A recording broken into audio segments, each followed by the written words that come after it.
오늘은 두 군데 말씀을 읽겠습니다. 먼저 느헤미야 9장 38절입니다. 우리가 이 모든 일로 말미암아 이제 견고한 언약을 세워 기록하고 우리의 방백들과 레위 사람들과 제사장들이 다 임봉하나이다 하였느니라. 아멘. 이제 10장 28절부터 39절입니다. 한 절씩 교독합니다. 그 남은 백성과 제사장들과 레위 사람들과 문지기들과 노래하는 자들과 느디님 사람들과 및 이방 사람과 절교하고 하나님의 율법을 준행하는 모든 자와 그들의 아내와 그들의 자녀들 곧 지식과 총명이 있는 자들은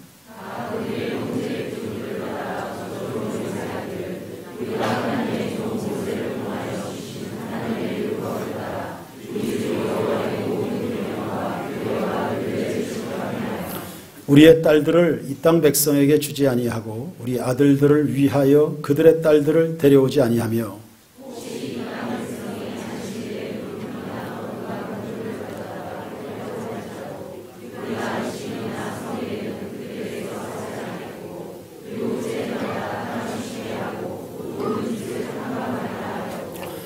우리가 또 스스로 규례를 정하기를 해마다 각기 세겔의 3분의 1을 수납하여 하나님의 전을 위하여 쓰게 하되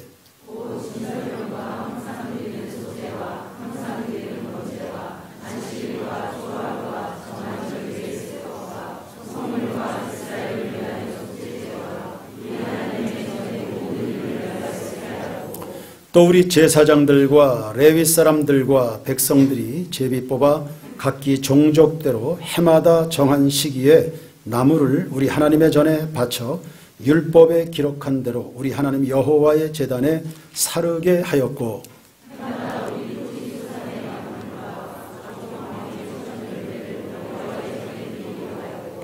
또 우리의 맏아들들과 가축의 처음 난 것과 소와 양의 처음 난 것을 율법에 기록된 대로 우리 하나님의 전으로 가져다가 우리 하나님의 전에서 섬기는 제사장들에게 주고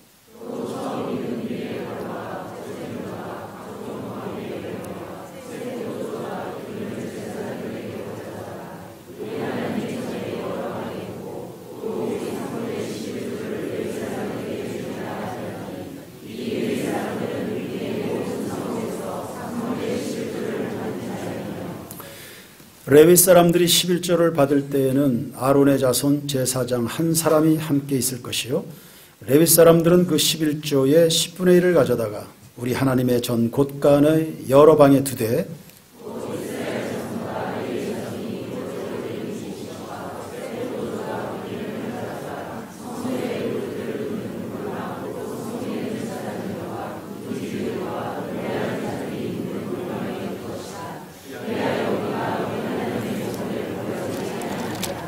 아멘.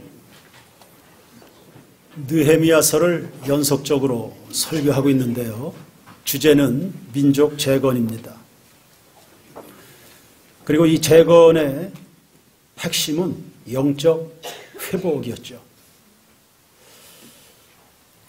또 영적 회복의 알파와 오메가는 말씀입니다.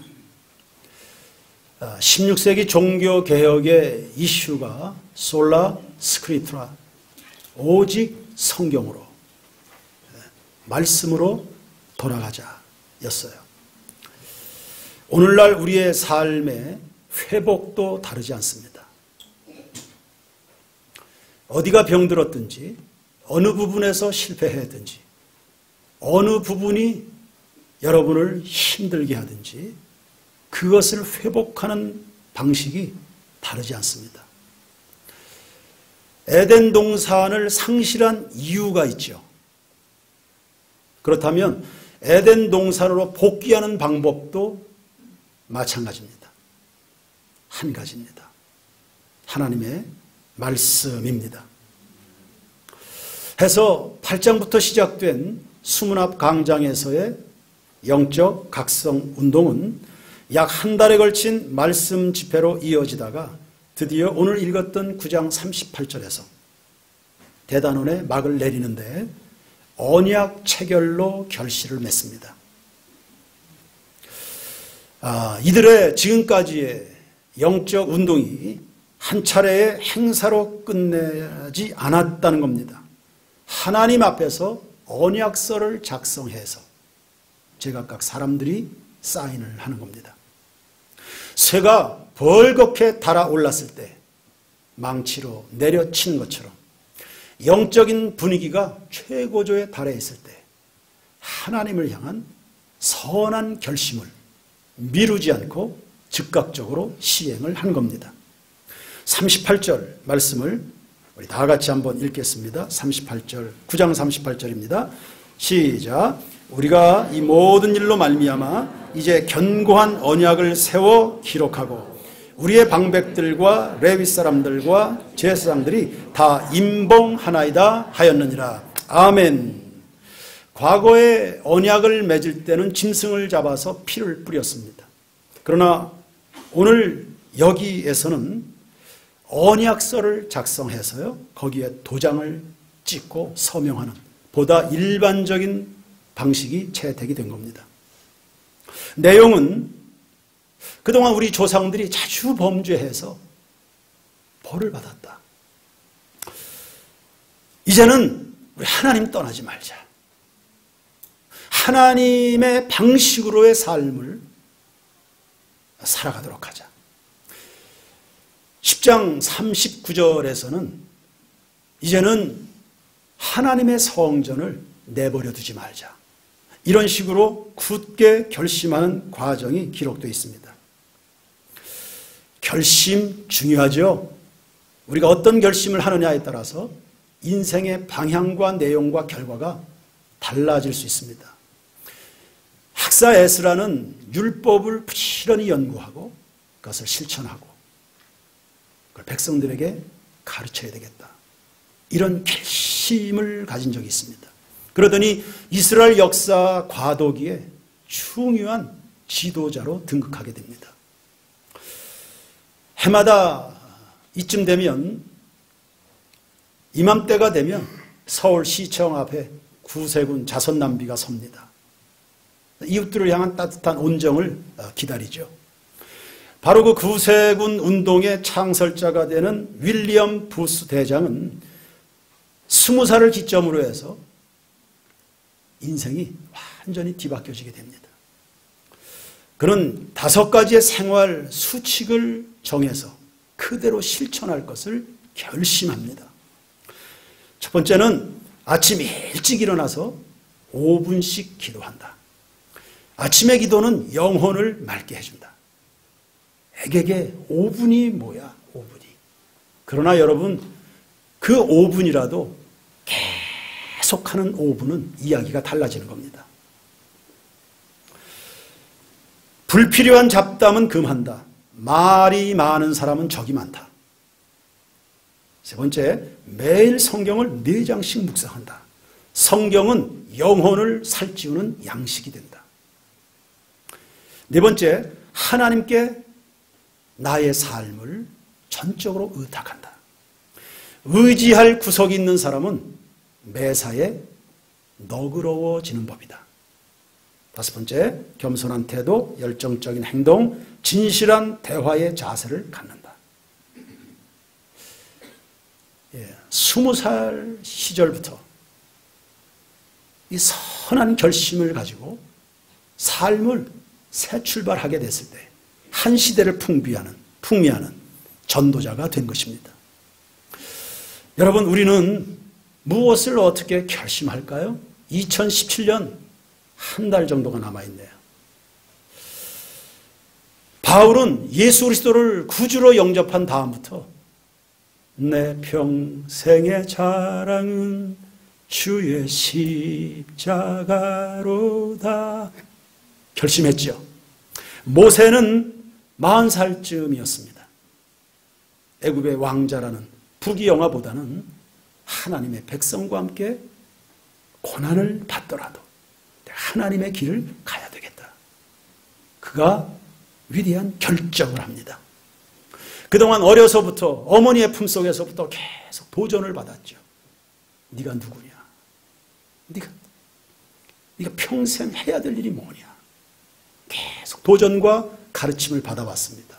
40살이 됐을 때 하나님을 향한 의로운 결정을 하면서요, 민족을 살려내는 대업을 이루게 된 겁니다.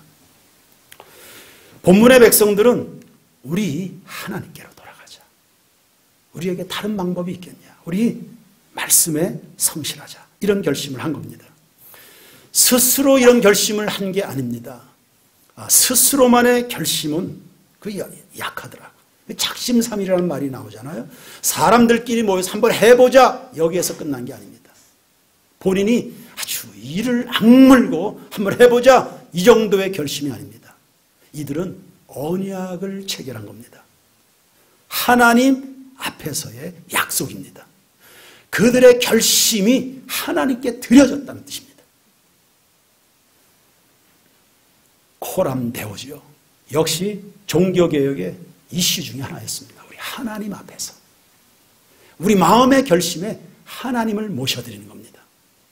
내 결심된 마음에 주님이 임하시옵소서. 하나님을 향하여 의로운 삶을 출발하면서 그 결심을 하나님 앞에 드리는 겁니다. 하나님이 도와주시는 결심이 되는 거죠. 그것이 바로 언약입니다. 사람끼리의 결심도 좋은 일이긴 하지만 하나님 앞에서의 결심은 이제 구속력을 가지게 됩니다. 취소할 수 없는 견고한 약속이죠. 내가 살든지 죽든지 항상 지켜내야 될 약속이 됩니다. 하나님 앞에 서원한 사람은 비록 손해가 올지라도 약속을 지켜야 된다 그러잖아요. 그런 결심을 나타내기 위해서 사람들이 제각각 언약서를 작성하고 도장을 찍고 서명을 한 겁니다. 이 언약한 사람들이 누구였습니까? 10장 1절 이하를 보면 느헤미야 이름이 가장 먼저 등장합니다.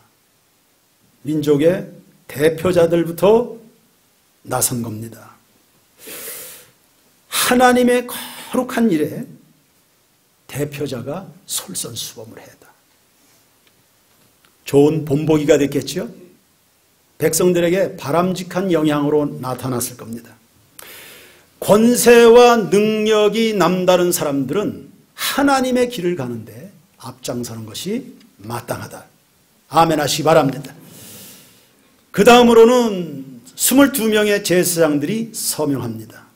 그리고 9절 이하에 보시면 17명의 레위 사람들이 서명을 합니다.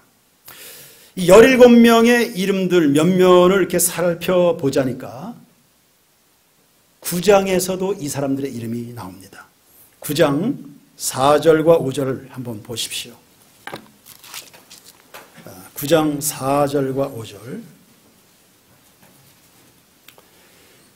이 10장에 나오는 이 17명의 사람들, 이들의 대부분이 이 9장에도 나옵니다. 9장에 한번 보시죠. 4절입니다. 레위 사람 예수아와 바니와 감미엘과 스바냐와 분니와 세레베와 바니와 그나니는 단에 올라서서 큰 소리로 그들의 하나님 여호와께 뭐예요? 부르셨어요. 이 9장은 이스라엘 백성들이 3시간 동안 말씀을 읽고 3시간 동안 회개하면서 부르짖고 각성 집회가 있었을 그 시점입니다. 그때 그 각성 집회를 인도한 사람들이 바로 이 레위인들이었어요. 또 5절 말씀을 보세요.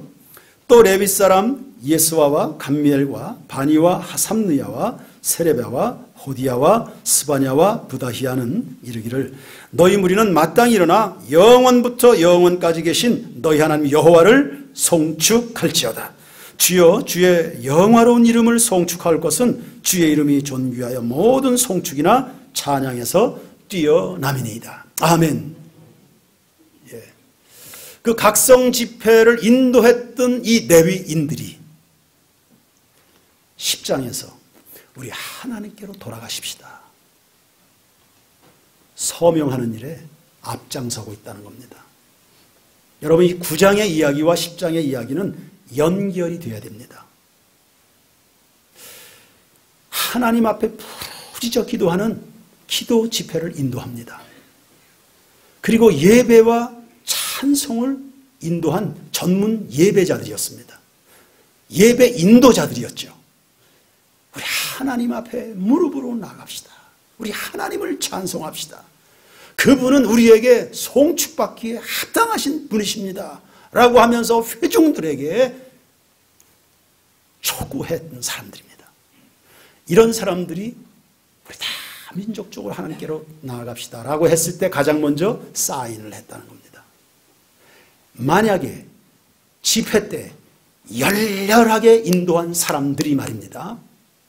주님 앞에 스스로 결단하는 그 시점에 뒷짐지고 뒷걸음질을 쳤다.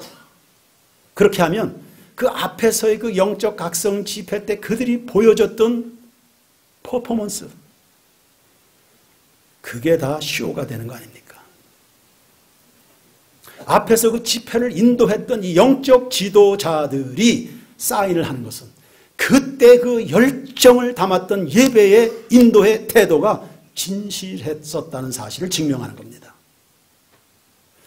그렇지 않고 예배 인도는 예배 인도고 하나님 앞에 결단해야 되는 순간에는 그가 딴청을 부리고 있다면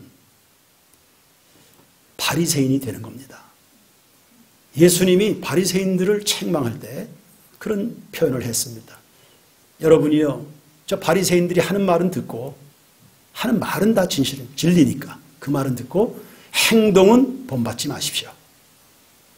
저 사람들은 남에게는 짐을 지우는데 자기들은 짐을 지려고 하지 않습니다. 이렇게 지적을 한 적이 있잖아요. 예배 인도자였던 레위인들은 결단하는 순간에도 멈칫거리지 않았다. 우리 교회에도 찬양대를 비롯해서 16개의 찬양팀들이 있습니다. 앞에서 찬양을 합니다. 새벽 이슬 등등 찬양을 인도합니다. 아멘 하십시오. 손 드십시오. 일어나십시오. 찬양 큰 소리로 하십시오. 인도할 때 그렇게 열정을 쏟아 부었는데 인도가 끝나고 나머지 예배 시간에 졸고 앉아 있다든지, 학생들 같은 경우는 인도하는 자리에서 바로 내려오면 다 핸드폰 만지작거리고 있습니다. 다는 아니겠지만 이런 거짓된 행동이 아니었다는 거죠. 본문에.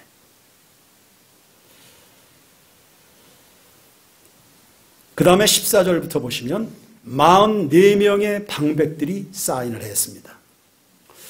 그 다음으로는 10장 28절을 또 봅니다. 다 같이 한번 읽어볼까요? 10장 28절. 시작. 그 남은 백성과 제사장들과 레위 사람들과 문지기들과 노래하는 자들과 느디님 사람들과 및 이방 사람과 절교하고 하나님의 율법을 준행하는 모든 자와 그들의 아내와 그들의 자녀들 곧 지식과 총명 있는 자들은 했습니다. 이 본문에 보면 아내와 자녀들까지 서명의식에 가세하고 있습니다. 왜요? 이들도 범죄했었거든요. 이들의 마음도 너무 멀리 갔나요? 예. 어느새 하나님으로부터 많이 멀어진 삶을 살고 있었거든요. 이들도. 아이들도 새로워져야 되거든요. 그래서 성경의 부흥운동이 일어날 때는 남녀노소 구분 없이 전 회중이, 전 세대가 하나님 앞에 전심하는 장면들을 발견할 수 있는 겁니다. 또 주목하고 싶은 것은 28절 중반에 보시면 이방 사람과 절교하고 하나님의 율법을 준행하고자 하는 사람들도 서명을 했다 했습니다. 이 사람들이 누굽니까? 성경의 소위 남은 자들입니다. 이스라엘이 몰락했을 때 상당수의 유력한 사람들이 바벨론으로 포로로 끌려갔습니다. 남아있는 사람들이 있습니다. 한 나라의 수도와 같은 예루살렘이 망해버렸습니다. 그들이 본래 주류 세력이었는데 유력한 사람들 다 빠져나가고 남아있는 사람들, 그들이 비주류의 사람들로 전락을 해버렸죠. 이 예루살렘에 이방인들이 물밀듯 들어왔을 겁니다. 그 거룩한 도시 예루살렘이 이방의 문화로 넘실거리는 이런 변화가 생겼을 겁니다. 그런데 이 남아있는 소수의 비주류로 전락해버린 이 남은 유대인들이요, 그들 가운데서 이방 문화에 동화되지 않고 하나님의 백성으로서의 중심을 지키면서요, 분별력 있게 말씀을 붙들고 살아왔던 그 사람들을 말하고 있습니다. 여러분, 예수를 믿는다는 것은 이러한 과감한 행동들이 필요한 겁니다. 개종을 했다, 예수를 믿기로 했다, 그때부터는 세상의 풍속을 버리고요, 하나님의 말씀만을 지침으로 삼고 살아가는 거예요. 이게 바로 예수 믿는다는 일인 겁니다. 우리는 두 주인을 섬길 수 없지 않습니까? 에베소 4장 5절에 주도 한 분이시요 믿음도 하나요 세례도 하나요 하나님도 한 분이시라 했습니다. 여러분, 우리가 평생 살면서 바라볼 유일한 그분이 누구십니까? 예수 그리스도죠. 여러분, 우리가 살아가면서 지침으로 삼아야 될 유일한 삶의 기준이 있다면요, 하나님의 말씀인 것입니다. 이스라엘은 말 그대로 산전수전을 다 겪었습니다. 나라가 망해버렸습니다. 그동안 살아왔던 삶의 기반이 다 초토화되어 버렸어요. 끔찍한 일이죠. 수천 년 전에 전쟁에서 패배한 민족이 외국의 종으로 끌려갈 때 그 비참함을 상상해 보십시오. TV 드라마나 영화에서 볼 수 있습니다. 포로로 끌려가는 사람들 누가 가마 태워줍니까? 누가 말 태워서 데려갑니까? 그 머나먼 길을 사막을 지나고 강을 지나고 험한 산길을 지나는데 다 줄줄이 포승줄에 묶여가지고 걸어가다가 연약한 사람들 순서대로 다 쓰러져서 죽고, 그 지경을 다 겪은 사람들입니다. 이런 사람들이 고국으로 돌아와서 우리 이제 잘 살아봅시다, 이렇게 하면서 결심하는 내용이 뭐예요? 말씀으로 돌아갑시다. 그 생고생을 한 사람들이 이제 우리 잘 살아봅시다, 그렇게 해서 결심하는 내용이 우리 말씀으로 돌아갑시다. 도장 찍어라. 느헤미야 총독도 도장 찍어라.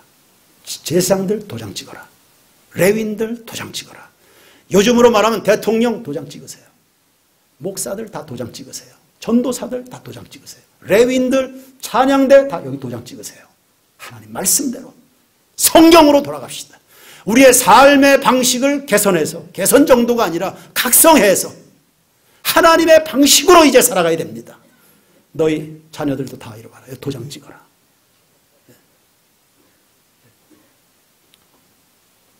그래야 우리가 살 줄로 믿어서요, 말씀 앞에.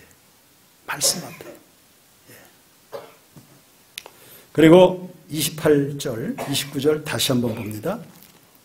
제가 중반부터 읽을게요. 이방 사람과 절교하고 하나님의 율법을 준행하는 모든 자와 그들의 아내와 그들의 자녀들, 곧 지식과 총명이 있는 자들은 다 그들의 누구를 따라서요? 형제 귀족들을 따라서. 귀족들 역시 지도층의 사람들이잖아요. 귀족들을 따라서, 지도층의 사람들을 따라서 그들이 서명을 했다. 귀족들이 좋은 본보기가 되었네요.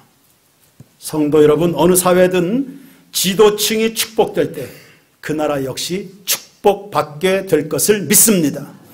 벌써 10년도 넘었네요. 아프리카를 선교지를 방문할 때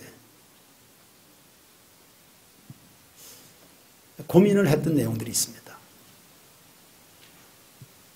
아프리카 가나, 토고 뭐 이런 곳이었습니다. 그것을 이렇게 방문하면서 이 사람들은 왜 이렇게 해도 지질이 못 살까? 못 살 이유는 표면적으로 하나도 없어 보이는데요. 국토가 널찍널찍하잖아요, 아프리카요. 우리나라보다 뭐 몇 배씩 널찍널찍한 땅덩어리에 지하자원은 얼마나 풍부합니까?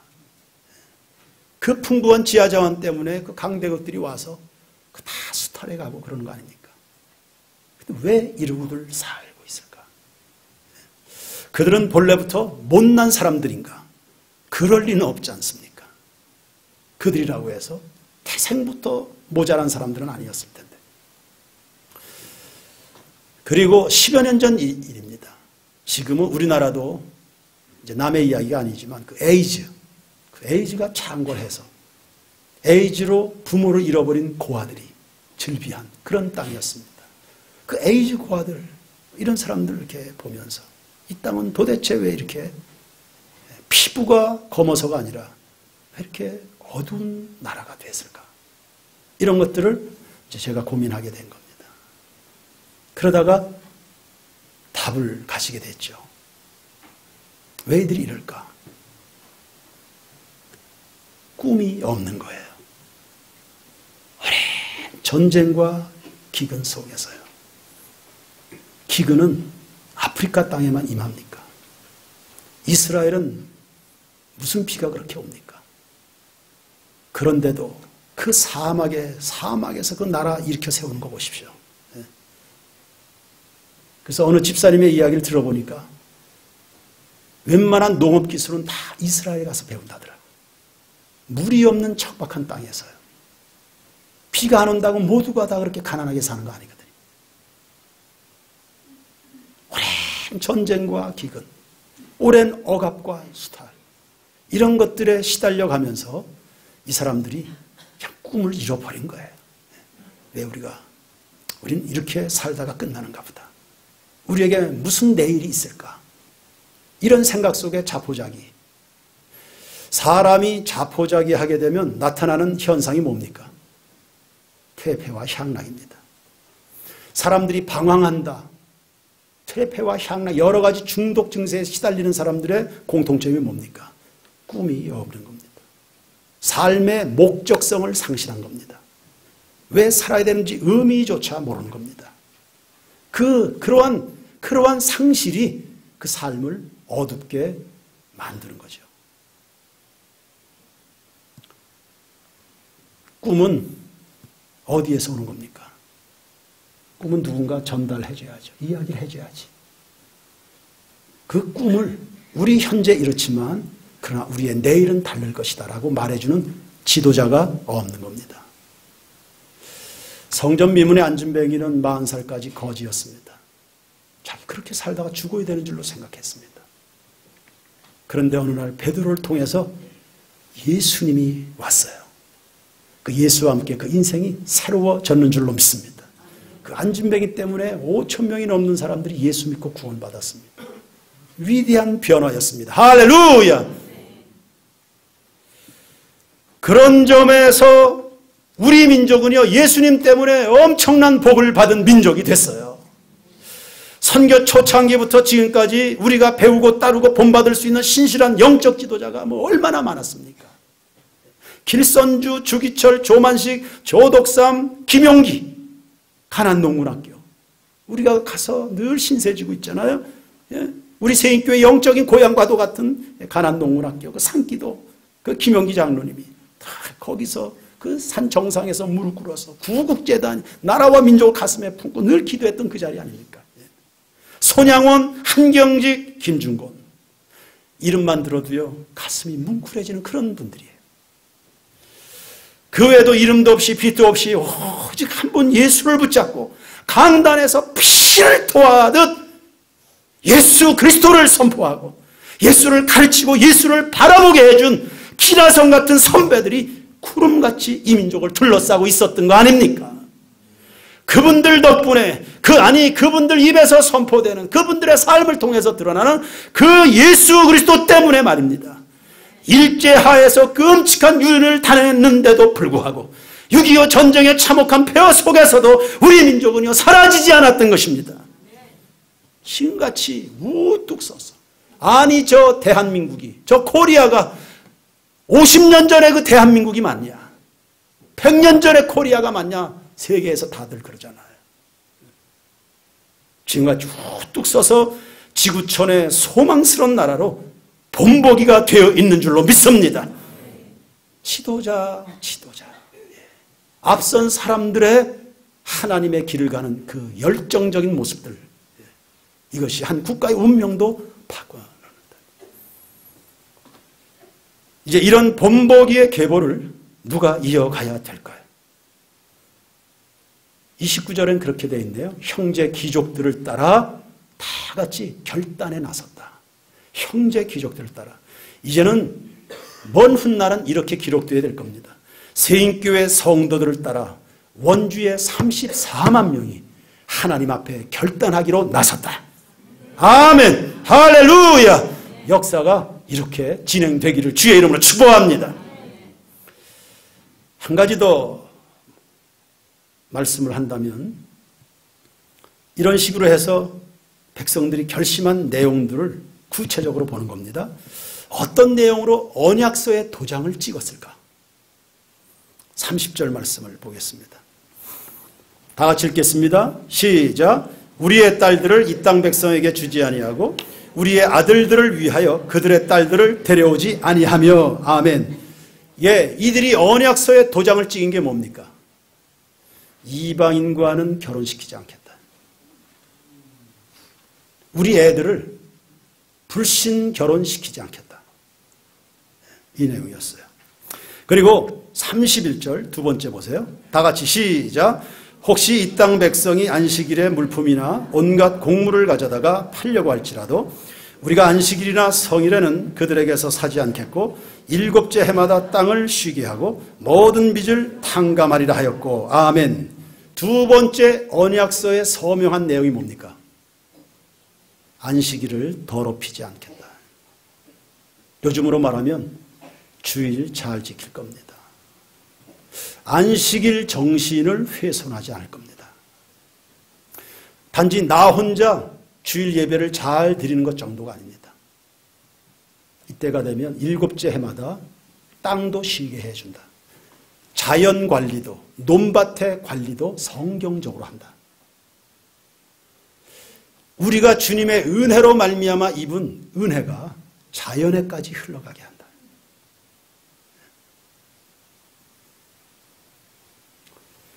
그리고 빚진 사람들이 있으면, 나한테 돈 꼬간 사람들이 있으면 7년째는 탕감해 준다. 그동안 받은 이자로 충분하다. 안식일이 뭡니까? 신구약을 막론해서 안식일 정신, 주일 정신은 나 같은 죄인이 예수 사랑받아서 온갖 죄와 눌림으로부터 자유케 된 겁니다. 인생의 모든 매임과 속박에서부터 자유케 된 것을 기뻐하고 그거 묵상하고 하나님 앞에 영광을 돌리는 게 주일이거든요. 나는 그렇게 죄에서부터 노임을 받았다. 그러면 이 은혜가 이웃들에게도 흘러가야 된다. 경제적인 고통 속에서 눌리고 있는 사람들이 있는가? 나로 인해서 고생을 하고 있는가? 그거 면제해 줍니다. 지난 목요일에 법원 신우회 예배 때 그 신우 회원들이 지나간 1년 동안 헌금해 온 그 재정을 연말을 맞이해서 어떤 선한 일에 쓰면 좋겠습니까? 그렇게 저에게 묻기도 하고 본인들이 의논하는 것을 보았습니다. 흘러가는 거죠. 이 안식일 정신의 중요한 부분입니다. 주일날 그냥 나 혼자 예배 드리는 것 전부가 아닙니다. 안식일 정신을 회복한다. 그 다음에 세 번째 또 보십시오. 32절입니다. 다 같이 읽겠습니다. 시작. 우리가 또 스스로 규례를 정하기를 해마다 각기 세겔의 3분의 1을 수납하여 하나님의 전을 위하여 쓰게 하되. 예, 세겔 유대의 화폐단입니다. 3분의 1을 다 헌금해서 하나님의 전을 위하여 쓴다. 하나님의 복음 사업을 위해서 교회가 교회되도록 하나님의 일을 충분히 해낼 수 있도록 우리가 재정적으로 성실하게 헌금 생활한다. 이것이 세 번째 서약의 내용이었습니다. 33절 예배가 어렵지 않도록. 34절에 보시면 이때가 어려웠던 모양이에요. 여러 가지로 어려워서 번제를 드려야 되는데 번제에 쓸 나무가 없었습니다. 그래서 그 나무 우리가 헌물하자. 이런 다짐들. 그 다음에 35절부터 39절까지는 11조 헌금에 대한 내용들입니다. 그래서 우리가 하나님의 성전을 방치하지 않겠다. 이런 다짐들입니다. 다시 정리하면 세 가지죠. 언약서의 구체적인 내용이. 첫째, 이방 결혼하지 않는다. 두 번째, 안식일답게 지킨다. 세 번째, 성전에서의 경제적, 재정적 의무를 우리가 성실하게 수행한다. 이런 내용들입니다. 저는 이 부분을 읽으면서 의아하기도 했지만요, 또 한편 감동이었어요. 지금 이스라엘 백성들이 느헤미야에서부터 시작해서 어린아이들까지 다 같이 모여서 지금 뭐 하고 있습니까? 나라 살려보자고 다 모인 거예요. 그런데 그 개혁 내용이 뭐냐면 그냥 우리 성경적으로 결혼하자. 주일 잘 지키자. 그리고 교회 재정적 필요가 생기면 우리 헌금하자. 뭐 이런 내용이에요. 그들이 지금 하려고 하는 이 거대한 민족을 살리는 프로젝트에 비하면 이들이 서약하는 내용이요, 아주 심플합니다. 그리고 간단해요. 거창하지 않는 겁니다. 이들이 하려고 하는 일은 거창한데 서약하는 내용은 아주 간단한 내용들입니다. 그래서 은혜가 되고요, 도전이 되는 겁니다. 성도 여러분, 이 나라, 이 민족, 이 사회 얼마나 힘듭니까? 그리고 다 내일이 어둡다 이렇게들 말을 합니다. 도대체 이 나라, 이 민족을 어디서부터 수습해야 되나 엉클어진 실타래 풀듯이 참 복잡하고 어려운 구조입니다. 우리의 다음 세대들은 어떻게 될 것인가? 너도 나도 걱정스럽습니다. 그런데 이런 일들이요, 민족을 하나 질서 있게 회복하고 민족이 일어나고 부흥하고, 여러분 이런 거 우리도 할 수 있다는 거예요. 아멘 하시길 바랍니다. 바다를 갈라라. 하늘을 떠가는 태양을 멈춰버려라. 그러면 우리는 엄두도 못 내죠. 그런 거 못합니다. 그런데요, 성경적으로 결혼해서 아이들을 차근차근히 잘 가르쳐서 믿음의 유산을 남겨라. 주의를 잘 지켜라. 하나님을 기뻐하는 것이 우리의 힘이다. 노동을 금하면서까지 주의를 지키도록 한 이유가 뭡니까? 하나님을 전심으로 예배하도록 해. 그래서 하나님의 힘을 얻어 한 주간을 또 출발하라고 주의를 지키라는 거거든요. 누구를 위해서요? 결국은 하나님을 위하는 것 같지만 결국 나 살자고 하는 거거든요. 또 하나님의 백성들의 구심점은 어디입니까? 교회입니다. 교회가 약화되지 않도록 모든 성도들의 영적 구심점으로서 하나님 백성들의 정체성을 이어갈 수 있도록 성전이 어렵지 않도록 재정적으로 뒷받침한다. 이게 민족을 살리는 언약서의 세 가지 내용입니다. 여러분, 이런 세 가지 정도로 민족을 살릴 수 있다면 여러분 할 수 있어요, 없어요? 할 수 있어요, 없어요? 있어요? 예, 할 수 있죠. 하나님은 우리에게 할 수 없는 것을 말씀하시는 적이 없습니다. 야, 어떻게 예수를 그렇게까지 믿나? 그렇게들 생각하시나요? 너 본토 친척 아비 집을 떠나라. 아브라함아, 너 네 아들 이삭을 바쳐라. 어떻게 그런 걸 하나? 그런데 우리와 성정이 똑같은 아브라함이 그것을 했어요, 못했어요? 할 수 없는 건 말을 안 합니다.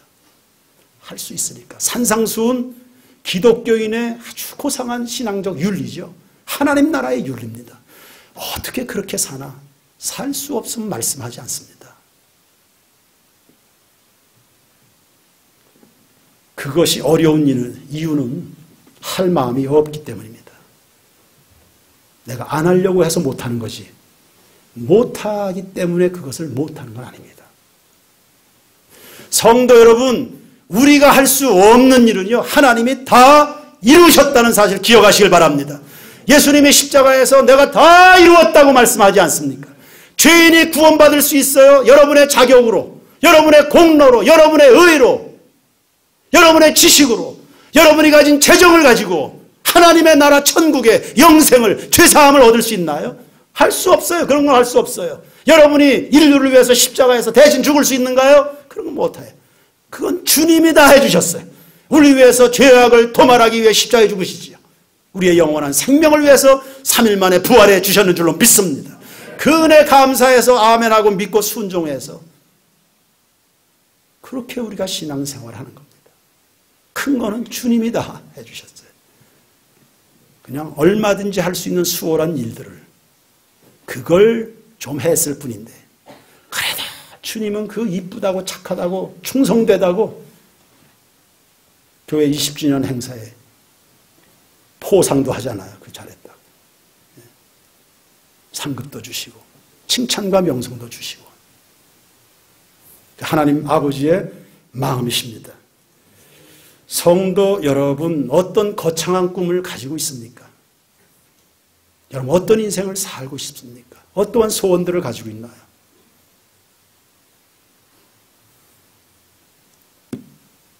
기본에 충실하시길 바랍니다. 여러분의 자녀들이 정말 빛나는 인생을 살기를 원하십니까? 여러분의 가정이 견고하고도 힘있는 혹은 평안한 형통한 가정이 되기를 원하십니까? 여러분의 직장 생활에 주님이 도와주시고 사업장에 복을 내려주시기를 원하십니까? 거창하지 않아요. 기본에 충실하시길 바랍니다. 하나님이 말씀하시기를 작은 일에 충성하는 자는 큰 일에도 충성한다. 작은 것에 불의한 자는 큰 일에도 불의하다. 그리 말씀하잖아요.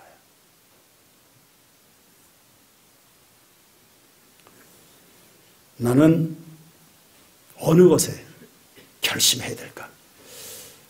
또 한 해를 마무리하는 이 시점에 내가 무엇을 결단할까?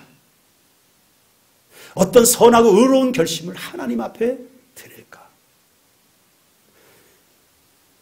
기본이 없는데 그 위에다가 무언가를 쌓기 시작하면 그거 사상누각되는 거 아닙니까? 하나님 중심의 방식이 아닌데 뭔가를 꿈꾼다. 그거 사상누각입니다. 여러분은 여러분이 할 수 있는 그 일을 하시기 바랍니다. 엘리야가 3년 동안에 가뭄을 끝내는 단비를 내렸습니다. 3년 동안에 그 가뭄을 끝내버리는 비를 오게 만들었습니다. 그거 엘리야가 한 겁니까? 누가 한 거예요? 비를 내리는 건 누가 하는 거예요? 하나님이. 엘리야는 뭘 했나요? 누구나 할 수 있는 기도를 한 겁니다. 아무나, 어린아이들도 영유아부 아이들 다 할 수 있는, 그냥 본인들이 할 수 있는 아주 그 쉬운 기도를 했을 뿐이에요. 그리고 비를 내리시는 위대한 사건은 하나님이 하시는 거예요. 기본에 충실하시기 바랍니다.